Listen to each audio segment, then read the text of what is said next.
Antrian vaksinasi untuk siswa sekolah diwarnai kericuhan antara panitia dan orang tua siswa.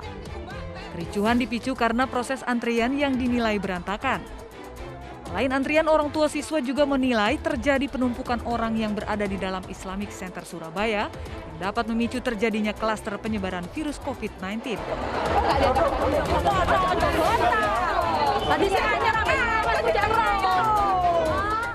Selain orang tua di dalam gedung, ibu-ibu di luar gedung juga marah-marah kepada petugas karena antrian dinilai tidak sesuai.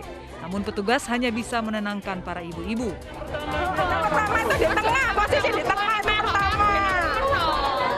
Kendalanya? Ya ini petugasnya nggak ngatur di dalam itu.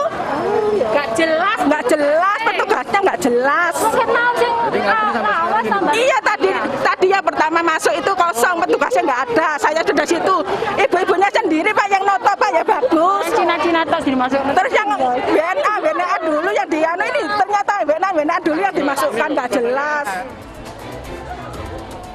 Sementara itu, Kepala Dinas Pendidikan Kota Surabaya meminta maaf kepada warga karena layanan kurang memuaskan. Kami mohon maaf atas ketidaknyamanannya ya, karena memang saya yakin semuanya kepingin nyaman ya. Kepingin begitu datang tempatnya dingin langsung dilayani. Tapi karena ini jumlahnya banyak, jumlahnya massal ya ketidaknyamanan itu insya Allah mesti muncul. Oleh karena itu ke depan selalu kita evaluasi agar kemudian warga menjadi lebih baik dan nyaman untuk semua kegiatan yang kemudian melibatkan publik.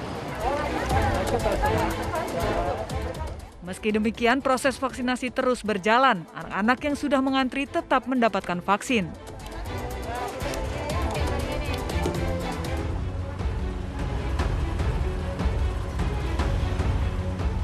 Warga dan pengguna jalan di atas jembatan Kali Ciliwung Raden Saleh Menteng, Jakarta Pusat digegerkan dengan penemuan jasad di aliran Kali Ciliwung. Jasad berjenis kelamin pria itu pertama kali ditemukan petugas Dinas Tata Air saat membersihkan sampah di aliran Kali Ciliwung. Mayat diperkirakan berusia 40 tahun tersangkut di antara tumpukan sampah. Jenazah sudah mengeluarkan bau tak sedap. Ciri-ciri jasad pria diketahui berambut keriting dan berkulit hitam. Ketika petugas kebersihan tata air ingin angkat sampah, ditemukanlah jenazah korban. Terus itu tepat pukul 8.24 pagi. Itu penemuan mayatnya ada di mana, Bang? Di ujung di antara sampah-sampah. Jasad dievakuasi petugas penyelamat damkar ke kamar jenazah RSCM Jakarta.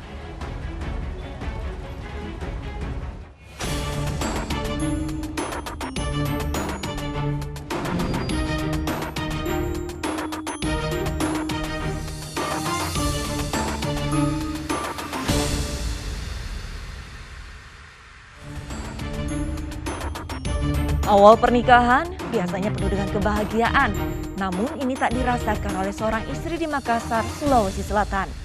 Baru 1 bulan berumah tangga, sang istri mendapatkan kekerasan dari sang suami. Korban dianiaya suaminya dengan senjata tajam. Pemirsa, selain kasus penganiayaan seorang istri oleh suaminya selama 1 jam ke depan, Realita juga akan menghadirkan berita-berita kriminal pilihan. Bersama saya, Arlisa Hadi.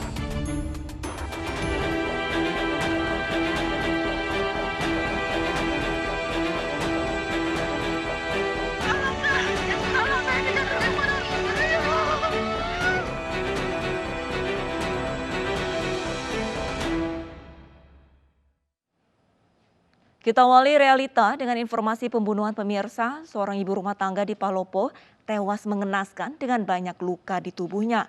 Warga sempat mendengar teriakan minta tolong dari rumah korban.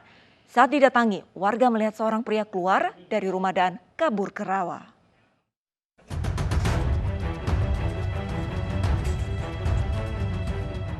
Daeng Losi, 50 tahun, ibu rumah tangga warga Graha Jana, Kota Palopo ditemukan tewas mengenaskan dengan sejumlah luka di dalam rumahnya. Menurut tetangga, korban diduga sempat melawan karena terdengar teriakan minta tolong. Dan saat warga berdatangan, seorang pria keluar dari dalam rumah dan kabur ke rawa yang ada di belakang rumah korban. Polisi yang datang ke lokasi langsung mengolah tempat kejadian perkara. Rumah korban dipasangi garis polisi untuk penyelidikan. Polisi juga menemukan sepasang sandal diduga milik pelaku dan menelusuri jejak pelaku yang kabur ke rawa. Dari saat ini teman-teman lapangan masih bekerja ya, semaksimal mungkin. Jadi belum dapat kami simpulkan apakah itu pembunuhan atau bagaimana. Nanti setelah hasil teman-teman menyimpulkan, setelah ada bukti-bukti kuat, baru kita akan sampaikan kemudian pada rekan-rekan semua. Saat ini jasad Daeng Losi telah berada di Rumah Sakit Umum Saweri Gading, Kota Palopo. Polisi menunggu hasil otopsi untuk mengetahui penyebab kematian korban. Identitas jasad wanita terbungkus kardus di Cakung, Jakarta Timur akhirnya terungkap. Korban merupakan warga Pemalang, Jawa Tengah yang datang ke Jakarta untuk bekerja sebagai asisten rumah tangga.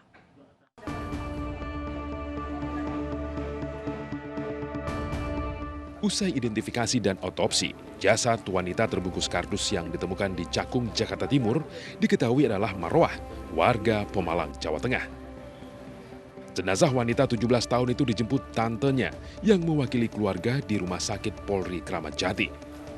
Keluarga mengaku sebelum ditemukan tidak bernyawa, Marwah sudah 3 hari tidak ada kabar.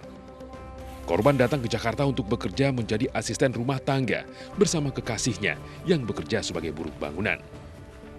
Tante korban mengaku kekasih Marwah sudah ditahan di Polsek Cakung karena menjadi terduga pelaku. Tapi udah melakukan pencocokan DNA dari pihak RS? Sudah katanya. Berarti sudah benar gitu ya? Finishing. Cowoknya juga lagi diamani di sono, di Polsek. Dia berapa kerja di Jakarta? Dia kerja Jakarta katanya udah 2 bulan. Usianya? Sekarang berapa? Ya berapa ya? Sekitar 17-18 lah. 17-18 tahun. Korban terakhir komunikasi dengan pihak keluarga hari apa, Bu?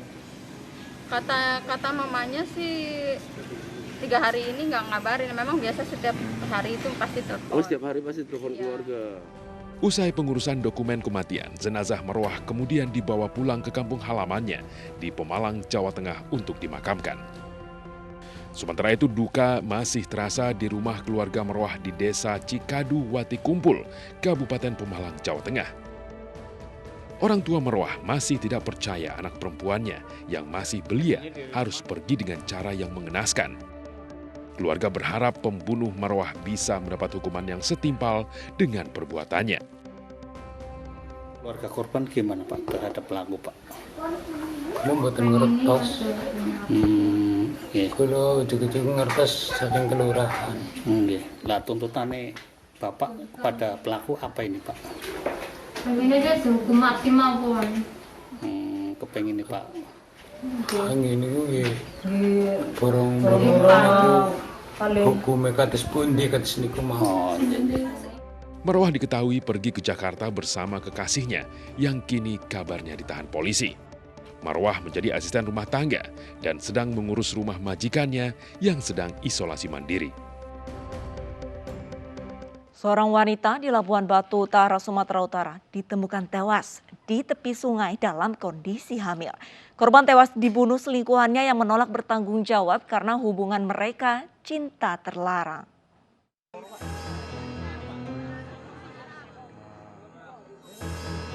Warga Aeknatas, Labuhan Batu Utara, Sumatera Utara dikejutkan dengan penemuan sesosok mayat di tepi sungai. Dari olah TKP, polisi mendapati sejumlah luka bekas penganiayaan di kepala dan leher korban. Selain ditemukan tewas dengan kondisi tak wajar, korban juga tewas diduga dalam kondisi hamil. Untuk memastikan penyebab kematian korban, polisi membawa jenazah korban untuk diotopsi. Tak butuh lama, polisi menangkap kekasih pelaku berinisial JM berusia 51 tahun.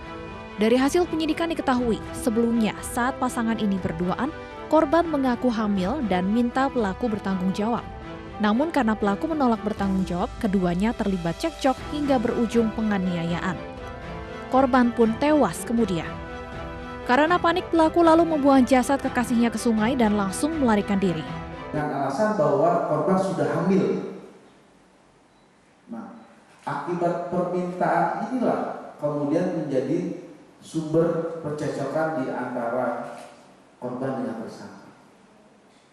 Dan bahkan korban juga menyampaikan kepada tersangka, kalau kamu tidak mau menikahi saya, maka kamu akan saya guna-guna.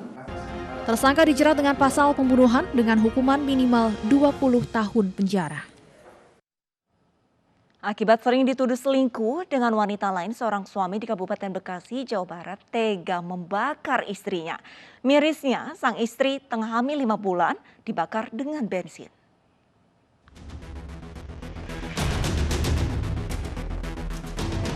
Sungguh tega, seorang suami membakar istri tercintanya yang tengah mengandung buah hatinya. Kesal karena sering dituduh selingkuh, Ari Wibowo, warga Kampung Babakan, Desa Waringin Jaya, Kecamatan Kedung Waringin, Kabupaten Bekasi, Jawa Barat, tega membakar istrinya Karmila. Pelaku yang panik melihat korban dalam kondisi terbakar langsung menarik korban ke saluran air irigasi yang berada di depan rumahnya. Pelaku pun ikut terbakar bersama korban. Penuh api badannya, udah penuh api, itu sama suaminya disemborin. Tapi nggak mau padam apinya, masih nyala. Jadi sama suaminya dikebulin ke sini. Udah padam apinya baru diangkat lagi. Akibat luka bakar yang cukup serius, korban bersama sang suami langsung dibawa ke Rumah Sakit Cipto Mangunkusumo guna mendapatkan perawatan intensif. Ari Wibowo dan Karmila baru menjalankan pernikahan selama 10 bulan. Setiap hari kehidupan rumah tangganya sering cekcok mulut. Bilangnya suka disiksa sama si Ari, suka berantem. Kata saya kalau kayak begitu mah, kalau kasar begitu pulang aja. Gitu, bukannya suruh kita kagak bener, bukan. Cuman pulang aja dulu, nanti dibicarain gimana gitu. Tahu-tahu sekarang kabarnya begini anak saya. Bapak dengar kabarnya gimana, Pak? Dengar kabarnya, ya anak saya terbakar aja. Udah di taman itu. Guna kepentingan penyidikan, Polsek Kedung Waringin dan Mapolres Metro Bekasi masih mendalami kasus dan memeriksa saksi-saksi.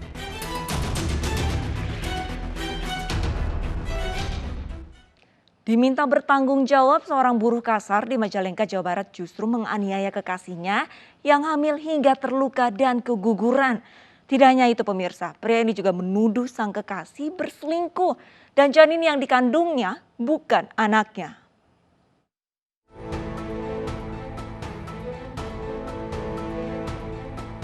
Gilang, warga Sukahaji ini harus berurusan dengan penyidik Satreskrim Polres Majalengka setelah dilaporkan menganiaya kekasihnya. Pria 31 tahun ini tega menganiaya korban yang hamil 1 bulan. Polisi menyebutkan akibat penganiayaan ini korban terluka pada wajah dan tangan, serta harus rela kehilangan bayi yang dikandungnya karena keguguran. Penganiayaan ini berawal saat korban yang sudah 2 tahun hidup bersama dengan pelaku tanpa ikatan pernikahan meminta pertanggungjawaban atas kehamilannya. Pelaku yang menolak bertanggung jawab dan menuduh janin yang dikandung korban adalah hasil perselingkuhan, lalu menganiaya korban. Akibat penganiayaan itu korban harus dirawat di rumah sakit karena luka dan janin 1 bulan yang dikandungnya tidak bisa diselamatkan. Si korban ini dipaksa oleh pelaku untuk mengakui bahwa korban telah berselingkuh.